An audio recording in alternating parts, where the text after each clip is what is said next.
히브리서 7장 1절에서 10절까지의 말씀 우리 한 절씩 교독하겠습니다. 이 멜기세덱은 살렘 왕이요 지극히 높으신 하나님의 제사장이라. 여러 왕을 쳐서 죽이고 돌아오는 아브라함을 만나 복을 빈 자라.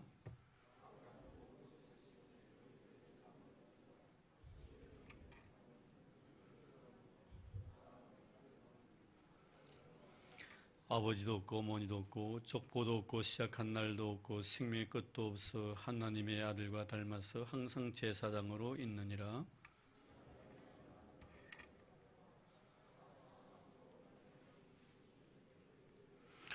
레위의 아들들 가운데 제사장의 직분을 받은 자들은 율법을 따라 아브라함의 허리에서 난 자라도 자기 형제인 백성에게서 10분의 1을 취하라는 명령을 받았으나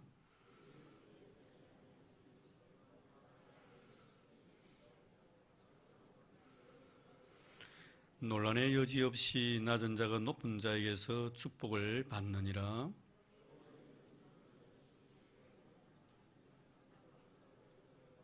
구절 10절 같이 봉독합니다. 돈 10분의 1을 받는 레위도 아브라함으로 말미암아 10분의 1을 바쳤다고 할 수 있느니 이는 멜기세덱이 아브라함을 만날 때 레위는 이미 자기 조상의 허리에 있었음이라. 아멘.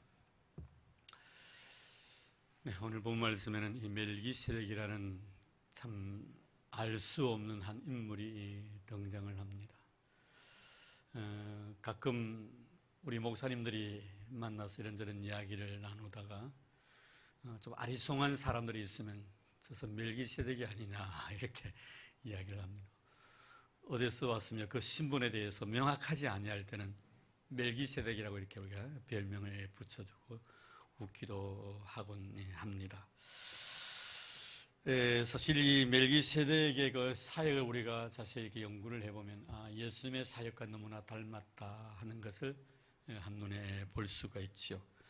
자, 그래서 그 7장 1절 말씀에 보면은 이 멜기세덱은 살렘 왕이요 지극히 높으신 하나님의 제사장이라. 이 왕과 제사장에 대한 이야기가 나옵니다.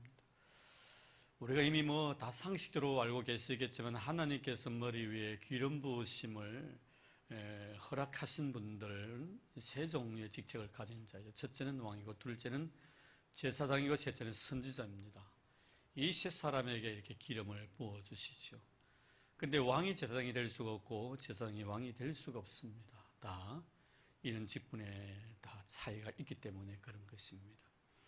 그래서 우리가 구약에 보면 왕이라고 해가지고 제사장직을 행한 사람도 없고 제사장이라 해가지고 왕의 직분을 행한 사람 없습니다. 그 중에 이런 한 사람 그 예를 든다면 이 우시아 같은 왕인데요. 이 우시아라는 사람은 굉장히 그 선한 왕이었어요. 그래서 하나님께로 많은 복을 받았는데 나중에 이 사람이 굉장히 교만해집니다. 교만해져가지고 자기가 이제 제사장 행세를 하려고 해요. 자기가 제사장 행세를 하려고. 결국 자기가 제사장 행세를 하려고 성전에 들어가지요. 성전에 들어가가지고 분향을 하는데요. 분향을 하려고 하니까 그 당시 젊은 제사장들이 그 반대를 했습니다. 왕이시여, 망령된 짓을 한다고. 이러면 안 된다고. 하나님 앞에 지금 책망받을 짓을 하느냐고 굉장히 만류했습니다. 그런데 화를 푸르륵 냈죠. 자기가 해서는 아니 될 일을 하는 것을, 넘어서는 아니 될 선을 넘으려고 합니다. 결국에는 그의 얼굴에 문둥병이 바랍니다. 평생 동안 문둥병자를 죽을 날까지 별궁에 머물다가 죽지 않습니까? 참 위험천만한 것이죠. 오늘 우리가 은혜 시대에 살고 있기 때문에 그런 것들이 하나님께로부터 때로는 참 자비를 베푸셔서 봐주기도 하십니다만 우리가 만약에 율법 시대에 살아가고 있다면 바로 그 자리에서 이런 짓은 제가 아직도 잊지 않고 언젠간 제가 여러분들에게 그런 말씀을 드린 적이 있습니다만 제 모교에서 일어난 일인데요. 지금은 그분이 어느 곳에서 어떻게 신앙하고 계시는지 살아 계시는지 돌아가신 저는 그 이후에 소식을 모릅니다. 키가 훌쩍 크셨고요. 해군이셨습니다. 그리고 그 당시에 해군 하사관으로서는 가장 높은 계급이었던 준위의 계급을 달고 있었습니다. 근데 이분이 조금 우리 진해교회는 우리 김경도 목사님께서 우리 정통적인 보수 신앙을 많이 고수하셨고 그런 신앙 속에서 성장했는데 아마 이분은 좀 다른 어떤 색채를 띠고 이렇게 신앙생활을 좀 하시고 또 다른 집회도 이렇게 참석하시다 보니까 은혜도 또 많이 받고 나름대로 간증생활도 많이 하고 이랬었습니다. 그런데 그 가정에 좀 어려운 문제가 생긴 것이 그 부인도 그 이상 야릇한 그 신앙으로 빠지게 돼요. 그 빠지게 돼가지고 제가 직접 들은 이야기는 아니고요. 제 친구가 그 당시 그 교회 전임 전도사로 있었습니다. 지금 미국에 계시는 허모 목사님이십니다. 그분을 통해서 제가 직접 들은 이야기입니다. 저 모교에 제가 추천해가지고 그 교회 전임 전도사로 가셨는데 그 애들 신앙이 이제 부모의 신앙을 닮아가는 거예요. 신비적인 방향으로 참 흘러가 버리는데요. 큰애가 그 영교였고 둘째가 딸이었는데 신영이었던가 무슨 그 비싼 그런 이름이었어요. 영규는 내가 알고. 근데 얘가 영규라는 애가 첫째 그 시험을 쳐가지고 그 대학에 들어가지 못하고 연년생이었는데 재수를 했었습니다. 그리고 둘째는 딸은 이제 고3이었고. 근데 고3이고 뭐 재수생 같으면 열심히 공부를 해가지고 또 대학을 준비해야 되겠는데 공부를 안 하는 거예요. 계속 기도만 하는 거예요. 기도만 하는데 이 어머니가 기도를 하니까 하나님께서 응답을 주셨는데 너는 아주 고득점이 된다. 고득점. 하나님께서 그렇게 이미 응답해 주셨다. 공부할 필요가 없다는. 그리고 얘들도 그 어머니 그 신앙을, 그 아버지의 신앙을 물려받아가지고 계속 그 식으로 이제 공부를 하는, 저 신앙생활 하는. 학생이면 공부도 하고 기도도 해야지. 공부는 아예 해체 놓는, 기도만 하는. 그러다가 어느 날 얘 둘이서 이제 그 대학 입시에 시험을 치르게 되는데요. 딱 시험지를 받고 눈을 딱 감고 기도를 딱 했더니 하나님 답을 쫙 보여주잖아요. 그대로 쫙 쓴 거예요, 답. 막 그냥 시험 문제도 볼 필요가 없이 답을 다 보여주더라는 거예요. 그래, 시험 치고 왔죠. 어떻게 됐겠어요, 여러분? 서울대학 들어갔겠어요? 여러분, 엉망진창 나왔어요. 근데 그때 그 아버님이 교회 장로님이셨어요, 그분요. 장로님이셨는데. 늘 그 담임 목사님이 그 39년 동안 그 교회에서 목회를 하셔서 훌륭하신 분이십니다. 당시 총장이었던 김중은 그 총장의 그 부친이시기도 하시고요. 아주 훌륭하신 분이십니다. 늘 저를 들다 보니까 이제 장로님 입장에서는 나도 한번 설교 한번 해봤으면 그런 아마 생각, 충동을 느꼈던가 봐요. 그런데 이 이야기는 이제 저희 돌아가신 부친에게 들은 이야기입니다. 같은 그 당회원. 그래서 목사님에게 그 당회를 하면서 건의를 해가지고 목사님, 나 한번 설교합시다. 야, 목사님이 참 연세가 높으신 목사님이 기가 찬 일이에요. 목사님 무슨 자리를 비워가지고 강대관을 가진 목사님, 장로님 이번 주에 좀 설교를 해주시길 이렇게 돼야 되겠는데 자기가 설교하겠다는. 그걸 어떡합니까? 꼭 하겠다는데. 그래 목사님이 설교를 이렇게 하게 하셨어요. 설교를 딱 하고 난 뒤 그 다음부터 문제가 생긴 거예요. 가정이 엉망진창 돼버린 게 가정이. 그때 저희 아버님 같은 당회원으로서 그 사건을 접하고 난 뒤에 강대관을 가 계시는 목사님께서 이렇게 요구하셔서 했으면 참 좋았을 텐데 자기가 스스로 하겠다고 선을 넘어가 버렸다는. 참 그 일 때문에 그 가정이 지금 풍비박산되고 어디서 어떻게 살아가는지 그거는 그 장로님 그 교회에서 떠나버리게 돼요. 우리 교회에서 떠나버리게 되고 이런 참 어려운 그런 지경을 봤습니다. 그 장로님이 저희 부친하고 굉장히 가까웠습니다. 참 사랑해준, 아버님보다는 연세가 낮으셨지만 참 사랑해줬던 분이셨는데 그런 것을 보면서 제가 오늘 이 말씀을 전하면서 제사장과 왕의 이 두 직분을 하나님께서 주시지 않았다. 하선 우시하는 이런 문제 때문에 결국에는 하나님 앞에 엄청난 벌을 받게 됐지. 그런데 성경에서 이 두 직분을 동시에 가지신 분이 계십니다. 그분이 누굽니까, 여러분? 우리 주 예수 그리스도이십니다. 그분은 왕이시면서 제사장이셨습니다. 영원한 왕이시면서 영원한 제사장이 되셨습니다. 오늘 멜기세덱을 두고 그는 의의 왕, 평강의 왕이요 하나님의 거룩한 제사장이라고 이렇게 그에게 이름을 붙여준 겁니다. 그분은 이런 멜기세덱의 어떤 모든 사역 자체가 바로 우리 주님의 사역이었다는 것을 하나의 그림자로 보여주신 것이 바로 오늘 말씀입니다. 자, 그러면은 이 말씀을 통하여 그러면 하나하나 이 멜기세덱의 사역을 우리가 보면서 주님의 사역과 같이 연결시켜서 이해를. 여러분 이미 우리가 서론적으로 히브리서에 대해서 배웠습니다. 이 히브리서는 왜 쓰여졌는가? 여러분 다 배웠습니다. 그것은 뭡니까? 히브리인들로서 개종을 해가지고 크리스찬이 된 사람들에게 예수 그리스도에 대한 명확한 것을 증명하기, 예수님이 하나님 아들 되심을 증명하기 위해서 구약에 있는 내용들, 당시 유대인들은 바로 율법주의자, 율법에 심취해 있는 사람들이기 때문에 그 구약에 있는 성경을 갖다가 이렇게 인용을 해가지고 그들을 쉽게 설명시키기 위해서 이 멜기세덱의 인물을 갖다가 끌어들인 거예요. 그래서 이 멜기세덱을 통해 예수를 갖다 이해시키기 위한, 이해하시겠습니까, 여러분? 이걸 알고 우리가 히브리서를 읽어야 됩니다. 그냥 읽으면 안 됩니다. 자, 그러면 이 멜기세덱을 통하여 성경 히브리서 기자가 말하고자 원하는 것은 예수 그들을 말씀하기 위함인데, 그런 멜기세덱과 예수의 사역을 한번 보자는 거예요. 자, 그런 첫째로 뭐라고 말씀합니까?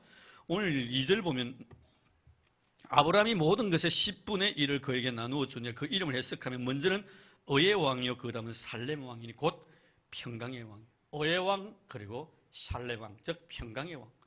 이 두 가지의 별명을 가지고 있습니다. 자, 그럼 먼저 이 의의 왕인데요. 이 의의 왕이라는 것은 이 멜기라는 말은 멋의 왕 이런 뜻이에요. 뭐의 왕. 세덱은 의 이런 뜻입니다. 그러니까 의의 왕. 멜기세덱 이름 자체가 의의 왕이라는 그런 뜻입니다. 의의 왕입니다. 여러분 우리 인간의 삶 속에 가장 중요한 문제가 뭐라고 생각합니까, 여러분? 물질의 문제가 아닙니다. 망의 문제가 아니죠. 전쟁의 문제가 아닙니다. 우리 인간에게서 가장 중요한 문제는 바로 죽음의 문제. 죽음의 문제. 이 죽음은 뭐가 직결되어 있습니까, 여러분? 바로 죄와 직결되어 있는 거예요. 죄의 문제가 바로 죽음의 문제예요. 그래서 인간은 죄를 가지고 이 세상에 태어났기 때문에 누구든지 한 번 죽는 것은 정한 이치입니다. 이 죄의 문제를 갖다가 해결할 수 있는 것이 뭡니까? 의입니다. 의 외에는 죄를 해결할 길이 없는 겁니다. 그래서 결국에는 이 살렘 왕 멜기세덱이 바로 의의 왕이라고 명한 것은 바로 우리 인간의 죄의 문제를 해결해 주시는 분이시다, 이런 뜻이지요. 그럼 여러분 우리 잘 아시다시피 우리 인간의 죄의 문제를 해결해 주신 분이 누구십니까? 우리도 예수 그리스도십니다. 예수 외에는 인간의 죄의 문제를 터치한 사람도 없고요, 그분 외에는 하나님 앞으로 갈 수 있는 길을 주시지도 않았습니다. 그럼 여러분 지금 보십시오. 인간의 이 죄의 문제가 얼마나 심각한가 하는 문제예요. 여러분 나무를 미워합니다. 왜 그런 줄 아십니까, 여러분? 죄 문제예요. 네가 싫어요. 왜 그런 줄 아십니까? 죄 문제입니다. 네하고 나 사이에 갈등이 있습니다. 왜인 줄 아십니까? 죄 문제예요. 예배 드리기 싫습니다. 죄 문제입니다. 찬송할 때 입국 닫아버립니다. 죄 문제예요. 말씀 들을 때 귀를 닫아버립니다. 죄 문제입니다. 다른 문제 아닙니다, 여러분.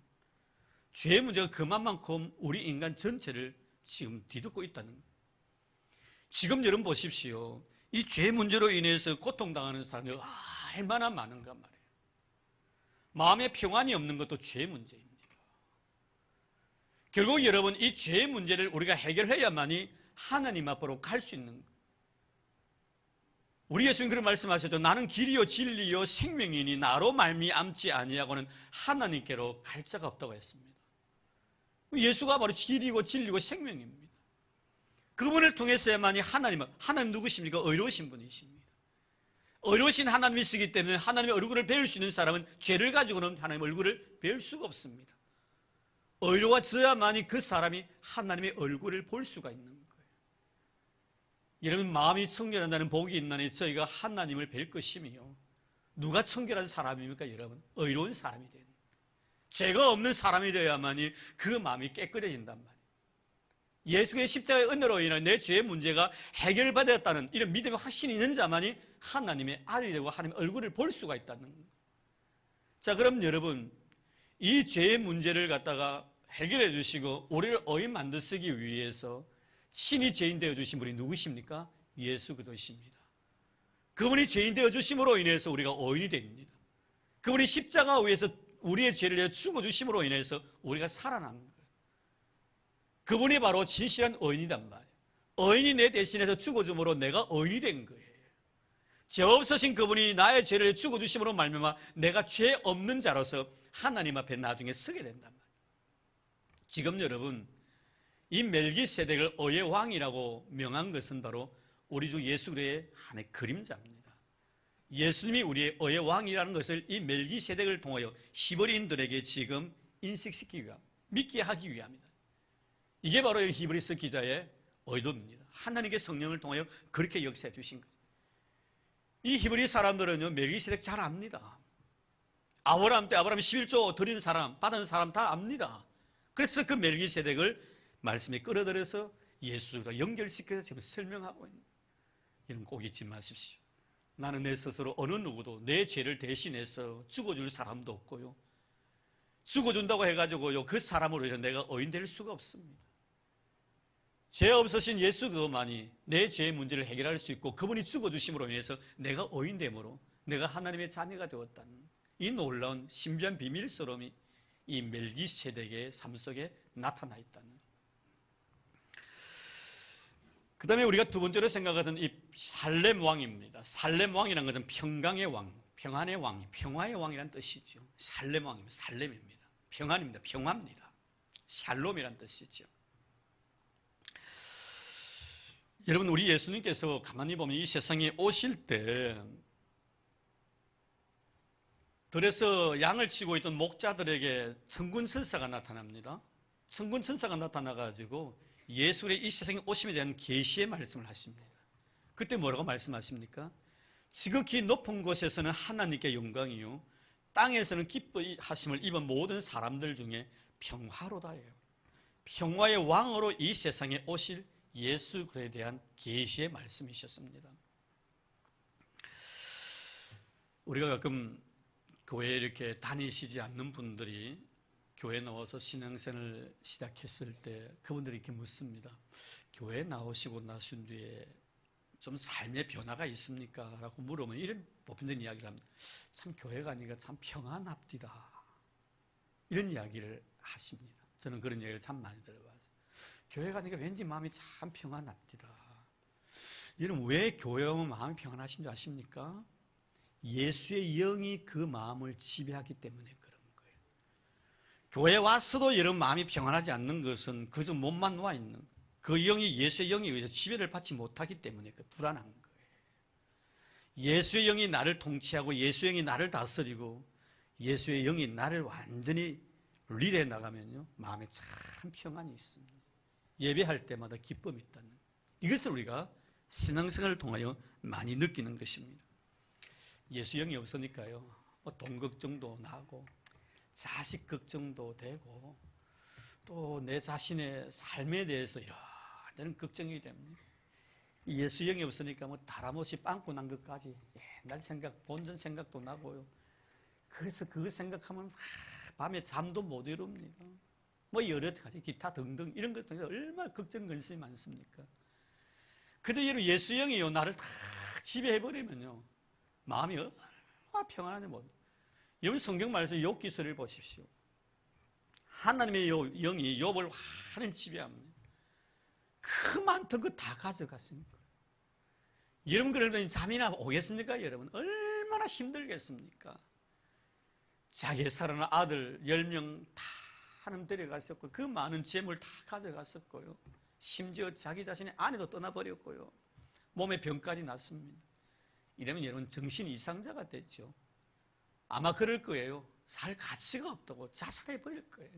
근데 여러분, 하나님의 영이, 성령이 욥의 마음을 다 지배하니까요, 욥 뭐라 합니까? 주신 자도 여호와시요 취하신 자도 여호와시니 하나님 앞에 찬양을 올릴지어다. 이런 바로 그거예요.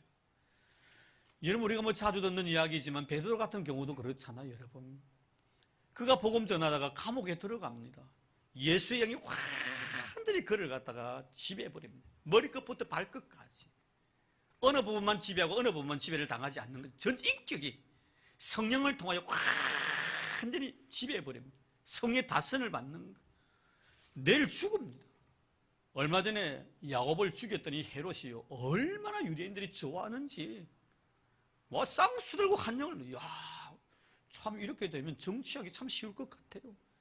예수 믿는 제자 한 사람 죽이니까 이렇게 사람들이 나를 갖다가 좋아하고, 와, 내 모든 일의 인기가 이렇게 올라. 그래서 생각해낸 게 뭡니까? 아이, 베드로 하나 죽이면은, 이거 너무 쉽겠다는 거. 수제다니까. 그래, 베드로 잡아들인 거. 내일 죽이려고 합니다. 여러분, 야고보를 죽인 그 칼을 가지고 베드로를 죽이려고 감옥에 집어넣어놨는데, 베드로 뭐 했습니까? 이런 밤에. 잠잡니다, 여러분. 놀랍습니다, 여러분. 하나님의 영이 그를 갖다가 다 지배해버릴까요? 이런 죽음 앞에서도 평안한 거예요. 내 마음이 흔들리지 않는 거예요. 흔들리지 않는 거예요. 이것이 여러분 뭡니까? 예수의 영, 샬롬의 영이에요. 평강의 왕이에요. 예수 우리가 내 삶을 지배해버리면 내가 어디로 가든지 평안합니다. 아무리 대적이 많이, 누가 나를 미워해도요, 마음이 전혀 흔들리지 않는 거예요.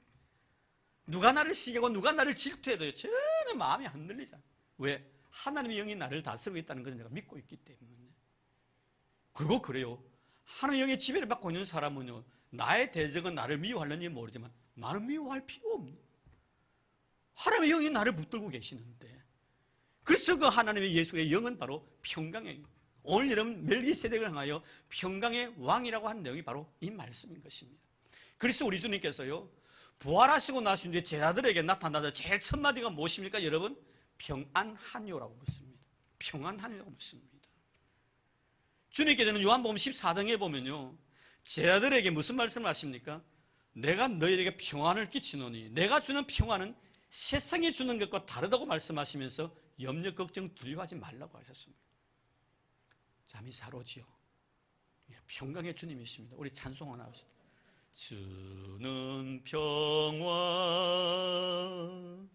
막힌 담을 모두 허셨네. 주는 평화 우리의 평화. 주는 평화 막힌 담을 모두 허셨네. 주는 평화 우리의 평화. 좀 줄였습니다. 제가 마음이 평안하면 잠도 와요. 그렇게 평안하면요, 세상이 다 있고 잠이 오는, 다 이해갑니다. 우리 주님께서 우리에게 내가 주는 평안은 세상이 주는 평안과 다르다고. 그렇죠, 여러분? 여러분 주님 주시는 평안이 얼마나 아름답습니까? 그래서 한 사람 딱 아주 눈 감고 있는 평안을 너에게 주노라. 세상이 알 수도 없는 평안, 평안,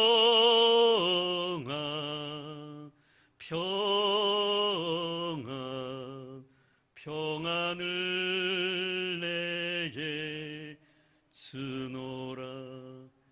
지혜로운 사람은요, 이 찬송으로 하나님, 목사님께서 이제 잠자지 말라고 하구나 이런 생각하는데, 어리석은 사람은 이거 잠자라고 자장가 불러주시구나 이런 생각해요. 여러분, 주님 주시는 평안은요, 세상이 줄 수 없는 평안, 어느 누구도 빼앗을 수 없는 평안이죠. 그래서 그분의 별명이 살렘 왕이에요. 평강의 왕이에요. 예수의 영이 여러분의 마음속에 넘치기를 바랍니다. 이런 사람의 마음에 늘 평안이 넘치는 거예요. 내가 주는 평안은 세상이 주는 평안과 다르다고 말씀하셨던 우리 주님, 우리 멜기세덱의 모습을 통하여서 예수는 평안을 우리에게 주기 위해서 이 세상에 오셨다. 그렇습니다, 여러분. 지금 중동 보십시오, 여러분. 이스라엘과요, 지금 얼마나 저 팔레스틴과 싸움이 치열합니까? 여러분, 그 어린 생명도 피 흘려 죽어가는 거 보십시오. 이스라엘은 이스라엘 나름대로 이유가 있고, 팔레스틴들은 팔레스틴 나름대로 이유가 있더라고요. 하여튼 누가 잘했는지 잘못했는지 이런 보세요. 이스라엘에게는 모세 율법이에요. 모세가 평안을 줍니까, 여러분? 팔레스틴은 누굽니까, 여러분? 마호멧이 여러분 평안을 줍니까, 여러분? 그들의 마음속에 예수 영이 없기 때문에. 예수 영이 그들의 마음을 지배하면 유엔이 있어도요, 말 안 듣습니다, 여러분. 예수의 재림 그날까지 그는 싸울 거예요. 보세요, 여러분. 예수님 재림하실 때가 싸웁니다. 왜? 그들의 마음속에 예수 영이 없기 때문에. 예수의 영이 없는 사람이 매일 싸우는 거예요. 매일 다투는 거예요. 매일 불만, 불평, 분쟁이에요. 예수는요, 평강의 왕입니다. 정말 여러분이 예수를 믿고 예수의 영이 나를 지배하고 있다고 믿는 사람은요, 평화주의자들입니다. 싸우지 않습니다. 양보합니다. 이해합니다. 용서하고 사랑합니다. 오늘도 여러분들의 마음속에 우리 교회에 주의 영이 가득 참으로 인해서 우리 교회는 늘 샬롬한 그런 교회 되기를 주의 이름으로 축복합니다. 여러분의 삶 속에도 이런 평강의 복이 있기를 주의 이름으로 축복합니다. 자, 그런데 오늘 이 멜기세덱 또 한 가지 뭡니까? 그가 아브라함과의 관계를 설명하면서 아브라함이 팔레스틴에 있었던 당시 팔레스틴 땅입니다. 있었던 조카 롯이 이방 왕들에 의해 잡혀갔습니다. 318명의 군사를 거느리고 그런 그 조카를 갖다 구출해냅니다. 그때 얻었던 전리품을 가지고 왔는데 그때 아브라함에게 나타난 사람이 누구였어요? 멜기세덱이었습니다. 이 멜기세덱이었는데 이 멜기세덱이 아브라함을 보고 뭘 했습니까? 축복을 했습니다. 그때 떡과 포도주를 가지고 줍니다. 뭘 의미하는 거예요? 떡과 포도주가 뭘 의미하는 거예요? 우리 예수님께서 이 세상을 떠나시기 전에 제자들과 함께 성만찬을 거행하실 때 떡과 포도를 썼습니다. 그리고 그를 마음껏 축복해 주었습니다. 이런 축복이 오늘 말씀 있죠. 축복은 위에 사람이 아래 사람을 위해서 해주는 것이 축복이에요. 아래 사람이 위 사람을 축복 안 합니다. 위 사람이 아래 사람을 축복합니다. 그러니까 여러분, 아브라함보다 멜기세덱이 신분적으로 높다는 거예요. 그래서 살렘 왕이었고 의 왕이었습니다. 축복해주고 나니까 아브라함이 어떻게 합니까? 그에게 10의 1조를 드립니다. 자, 여기서 중요한 것은 뭡니까? 11조에 대한 이야기가 나옵니다. 우리는 보편적으로 생각하면요, 성경에서 11조를 바치면 하나님께 복을 주시겠다. 맞습니다. 복을 주십니다. 근데 중요한 여기서 11조에 대한 근본을 우리는 발견하게 됩니다. 이 11조라는 것은 내가 복을 받기 위한 조건인가 아니면 복을 받아놓고 난 뒤에 결과인가 하는 문제예요. 만약에 아브라함이 10의 1조를 주고 난 뒤에 멜기세덱이 아브라함을 축복해 주었다면 11조의 결과가 축복이구나. 복을 받기 위해서 나는 11조를 해야 되겠구나. 이런 이론이 성립됩니다. 그래서 여기 성경 말씀 보십시오. 아브라함이 11조를 바친 것은 멜기세덱이 떡과 포도를 주고 그를 축복해 주고 난 뒤에 전리품을 풉니다. 무슨 뜻입니까, 여러분? 10의 1조라는 것은 율법이 아니라 은혜라는 거예요. 율법이 아니라 은혜라는 겁니다. 내가 이미 받은 것에 대한 고마움의 표시가 바로 10의 1조입니다. 주신 것에 대한 감사의 표시입니다. 내가 이것을 드림으로 하나님 주셔야 됩니다가 아니라 주신 것에 대한 고마움의 표시라 이 말이에요. 그게 뭡니까? 율법이 아니고 은혜라는 것을 우리 말씀을 통하여 깨닫게 됩니다. 말라기 3장 10절 말씀에 보면 하나님께 11조 안에서 사는 창고가 차고 넘치도록 채워주시게 약속해 주시고 그렇습니다. 약속해 주십니다. 누구에게? 율법적을 가지고 10의 1조를 하는 사람이 아니라 은혜 감사하는 마음으로 내가 하나님 앞에 11조를 바치는 사람에게는 그런 복을 주시는, 이거 안 바치면 11조 안 바치면 하나님께 나를 갖다 벌하실 것이며 두려워하는 마음, 그래서 바치는 사람, 하나님께 이것을 갖다가 내가 도둑질할까 싶어서 두려워서 바치는 사람, 율법에 얽매인 사람이죠. 이런 걸 알아야 합니다. 10의 1조는 율법이 아니고 은혜라는 사실을 말합니다. 우리는 이것을 멜기세덱과 아브라함의 관계 속에서 우리는 이것을 깨닫게 됩니다. 그리고 여기서 또 한 가지는 뭡니까? 결혼 아브라함을 갖다가 축복해 주신 것이 바로 멜기세덱이라면 아브라함보다 높으신 분이십니다. 그럼 오늘날 여러분, 우리는 아브라함의 믿음을 가지고 있는 아브라함의 후예들입니다. 우리를 축복해 주실 분이 누굽니까, 여러분? 예수 그리스도십니다. 아멘입니까? 그분이십니다. 그래서 지금 멜기세덱을 예수의 그림자로 이해하는 겁니다. 이제 우리가 여기서 한 가지 더 마지막으로 생각할 것은 뭡니까? 오늘 말씀 4절 보겠습니다. 3절입니까? 예, 3절 보겠습니다. 그 아브라함과 멜기세덱의 관계가 4절에서 10절까지 쭉 그대로 연결되는 거 읽어오시고 참고하면 되고요. 자, 그 다음에 3절 말씀인데요. 이 멜기세덱의 족보에 대한 이야기가 나옵니다. 거기 보면 아버지도 없고 어머니도 없고 족보도 없고 시작한 날도 없고 생명 끝도 없어 하나님의 아들과 닮아서 항상 제사장으로 있느니라. 자, 여러분, 멜기세덱이 아버지도 없고 어머니도 없고 족보도 없다고 이렇게 이야기를 하면 그러면 하늘에 떨어졌습니까? 땅에 솟아났습니까? 분명히 있습니다. 근데 성경은 밝히지 않는 거예요. 그러면 성경이 밝히지 않는다는 거에서 그럼 성경이 오류가 있다는 말입니까, 여러분? 이 세상에 예수님 외에 부정 모의를 통해서 이 세상에 태어나지 아니한 사람 누가 있습니까? 아담으로부터 지금까지 여러분 누가 있습니까? 그럼 멜기세덱은 여기서 보면 족보도 없다 해가지고 전역을 하면 하늘에 떨어진 자입니까? 땅에 솟아난 아니다는 말입니다. 일단 성경에서 뭐를 말하는 겁니까? 이것을 숨기겠다는 거예요. 그런 성경 기자가 고의적으로 빠뜨렸단 말입니다. 그런 성경 오류가 있단 말입니까? 그런 것은 아닙니다. 분명히 여기에 하나님의 신비가 있는 것이죠. 하나님께서 밝히지 아니하시겠다고 하신 것은 밝히지 말아야 합니다. 우리에게 오류가 바로 이겁니다. 왜 성경에서 침묵하는 것을 자꾸만 긁어내려는가? 우리는 성경 말씀에 성경이 침묵하는 것들이 너무나 많습니다, 여러분. 계시란 것이 뭡니까? 가려져 있는 것입니다. 물론 캐낼 때까지 캐내야 되지만 영원토록 그 신비로 묻혀져 있는 것들이 성경에 너무 많습니다. 이런 우리 장로교회 창시자였던 존 캘빈 같은 경우는요, 여러분 요한계시록 주회를 달지 않습니다. 성경 66권 중에 65권, 65권을 다 해석을 하면서도 요한계시록은 해석하지 않습니다. 여러분 왜 해석하지 않았을까요? 해석할 수 있는 것도 있을 것이고 할 수 없는 것도 있을 것이고, 그런데 그분의 지론은 뭡니까? 하나님의 말씀의 신비로움을 인간의 지혜와 내가 아무리 영적으로 영성이 깊다고 해가서 다 파헤칠 수가 없다. 이것은 내가 비밀로 남겨두겠다는 것. 끝까지. 그래서 그분은 요한계시록의 주회를 달지 않습니다. 오늘 여러분 보십시오. 누구는 요한계시록에 하나님께 자기에게만 이 비밀스러운 것을 이야기해 주었다고 떠버리는 사람이 있잖아요. 이단의 거두들 말, 이만희 말입니다. 여러분 성경에서 침묵하는 것에 대해서는 우리가 침묵할 줄 알아야 됩니다. 왜 성경에서 비밀스럽게 남겨둔 것을 자기가 기도 속에서 발견했다고 해가지고 1999년 10월 28일 예수님 재림한다고 엉뚱한 소리 떠버리게 됩니까? 왜 이런 오류가 벌어집니까, 여러분? 하나님이 침묵하신 것은요, 그 속에 하나님의 계획하심이 있기 때문에 이 멜기세덱을 통해 예수 그리스도를 우리에게 어떠신 분이신가 하는 것을 히브리인들에게 깨우치시기 위해서 그것을 밝히지 아니하신 겁니다. 예수가 그렇지 않습니까, 여러분? 물론 육신적인 부모가 있지만 우리 예수님은 성령으로 잉태하신 분이십니다. 인간의 이해로서는, 지식으로서는 도저히 이해할 수 없는 분이세요. 그렇지 않습니까, 여러분?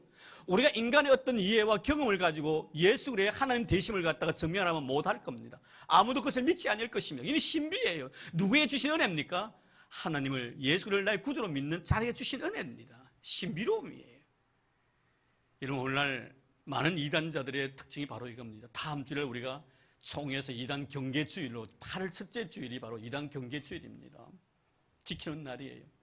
물론 제가 그에 대한 조금 말씀을 언급하겠습니다만 너무 깊이 이만희에 대해서 또 주위에 있는 박옥수나 이번에 유병헌이 같은 경우 다 이단들의 종말이에요. 저분들 결국에는 다 돈으로 무너지는 거예요. 너무 거기에 대해서 자세히 자꾸만 자주 이야기하면 여러분들이 거기에 자꾸만 말려 들어갈 수가 있기 때문에 조심스럽습니다. 어쨌든 여러분 베드로 후서에 보면요, 베드로 사도는 베드로후서 3장 16절 말씀에 이렇게 말씀합니다. 또 모든 편지에도 이런 일에 관하여는 말하였으니 그 중에 알기 어려운 것이 들어있으니 무식한 자들과 굳세지 못한 자들이 다른 성경과 같이 그것도 억지로 풀다가 스스로 멸망에 이르는, 억지로 풀다가. 여기서 무식한 자들은 누가 무식한 자들입니까? 여러분 성경을 억지로 풀려고 하는 자들이 무식한 자들이에요. 성경을 알지 못하는 자들이에요. 하나님이 신비로움으로 남겨두신 것은 그대로 신비로 남겨둬야 합니다. 우리 요한복음 8장 말씀에 보면요, 예수님께서 현장에서 가늠하다 잡힌 여인 그 앞에 세워놓고 땅에 무엇인가 글을 썼습니다. 밝히지 않습니다, 여러분. 저자가 그거 모르겠어요. 예수님의 제자들이 그 글쓴 걸 모르겠어요, 여러분. 밝히지 않습니다, 여러분. 그럼 캐내려고 할 필요가 없는 거예요. 밝히지 않는데 왜 캐내려고 합니까? 억지로 풀려고 하냐 이 말이에요. 성경에서 침묵하고 있는 것은 우리가 거기에 대해서 침묵하자는 거예요. 멜기세덱 족보도 없고 아버지 없고 어머니 없고, 이번에 바로 예수 그리스도의 그림자로서 우리에게 제시하기 위해서 하나님 주신 귀한 말씀, 우리 성도들 꼭 기억하시길 바랍니다. 너무 많이 알면요 다칩니다. 다쳐요. 많이 알면 다쳐요. 여러분 전도서에도 보면요, 지식이 많으면요 번뇌도 많다고요. 그렇습니다. 너무 많이 알려고 하지 마세요. 그냥 적당히 알고요, 예수 잘 믿으면 됩니다. 예수 잘 생기면 될 거 아닙니까? 그거 아닙니까, 여러분? 예수 잘 생기면 뭐예요? 교회 생활 잘하고요, 하나님과 나의 관계, 너와 나의 관계 잘 가지면 됩니다. 어렵지 않습니다, 여러분. 사랑하면 되는 거예요. 예수 잘 섬기라고 이런 말씀 주신 것 아닙니까, 여러분? 예수 잘 섬기면 되는 거예요. 뭘 그렇게 깊이 하려고 합니까? 뭐 조금 알았다고 그거 가지고 자랑스럽게 이야기하려고 합니까? 여러분의 삼가주 이야기를 바랍니다. 멜기세덱 성에 침묵하고 있으면 그러주세요. 족보가 없다면 족보 없는가 보다 그렇게 생각하세요. 왜 족보가 없을까? 있으면 족보 있을 것인데. 영원한 거룩한 제사장이라고 했습니다. 여러분 유대인들이요 제사장 족보에 대해서 얼마나 예민한 줄 아십니까? 그분들이요 굉장히 민감한데요. 여러분 성경에 보면은 에스라서 2장 40절에서 63절까지 말씀 보면요 레위 지파에 대한 명단들이 쫙 나와 있습니다. 그 중에 특별히 61절에서 63절까지 보면 제사장의 계보가 나옵니다. 이 에스라뿐만 아니고 느헤미야 7장 63절 65절까지도 제사장의 계보가 나옵니다. 그럼 여러분 하나님의 거룩한 제사장이라면은 아브라함 때입니다. 그럼 제사장의 계보 누가 제일 먼저 나와야 됩니까? 멜기세덱이 제일 먼저 나와야죠. 그런데 이런 제사장 계보를 갖다 멜기세덱으로 시작하는 것이 아니고 레위 지파에부터 시작되는 거예요. 이런 것을 보면서 여러분 너무 우리가 깊이 멜기세덱에 대해서 하나님의 거룩한 제사장이라면 제사장인가 보다. 끝도 없고 마지막도 없다면 그런 사람인가 보다 라고 생각하고 넘어가면 된다 이 말이에요. 아멘입니까? 너무 깊이 하려고 하지 말라 이 말씀입니다. 그러다가 여러분 2단 3단이 나온다는 결국 여러분 마지막 말씀의 결론은 뭡니까? 하나님이 결국 이 말씀을 우리에게 주신 목적이 뭐냐? 예수입니다. 예수입니다. 예수님으로 시작해서 예수님으로 마무리 지어라 이 말이에요. 모든 삶의 과정도 예수라는 것입니다. 예수 외에는 구원이 없다는 것입니다. 예수만이 우리의 의의 왕이 되어주셔가지고 우리의 죄의 문제를 해결해 주시고 예수만이 평강의 왕이셔서 우리의 마음에 참 평강을 주시는 분이시라. 예수의 영이 우리의 심령을 다스리게 되면 나는 어디로 가니 평안으로 살아갈 수 있다. 바로 이것을 우리에게 말씀해 주기 위함입니다. 오늘 예수가 나의 구주되심에 대해서 감사하기를 바랍니다. 성경을 대할 때마다 예수만 발견하면 됩니다. 예수 잘 섬기면 됩니다. 이것이 바로 하나님이 우리에게 주신 말씀의 의도이기 때문에 그런 것입니다. 이 말씀을 통하여 여러분들의 큰 은혜가 되기를 주의 이름으로 축복합니다. 하나님 감사합니다. 고맙습니다. 오늘 오후에도 저희를 이렇게 불러주시고 멜기세덱을 통하여 하나님께서는 히브리서 기자에게 예수 그리스도에 대한 말씀을 하시고 계십니다. 하나님 멜기세덱 그는 의의 왕이었고 평강의 왕이었습니다. 그렇습니다. 우리 주님의 모습이었습니다. 그는 족보도 없었습니다. 아버지도 어머니도 어디서 시작되었으며 어디서 마무리 지었는지도 모릅니다. 그렇습니다. 모르는 것은 모르는 것입니다. 우리가 그 이상 더 알려고 하지 않게 도와주시기를 원합니다. 예수 그리스도의 아름다운 삶의 모습을 우리에게 보여주셨사오니 오늘 말씀을 통해 예수님 경험하게 도와주시고 이 말씀을 통해 예수를 아는 그런 아름다운 지식들이 쑥쑥 자라나 예수님 잘 섬겨서 예수님께 축복받는 저희들 되도록 은혜를 다하여 주옵소서. 예수님 이름으로 기도드립니다. 아멘.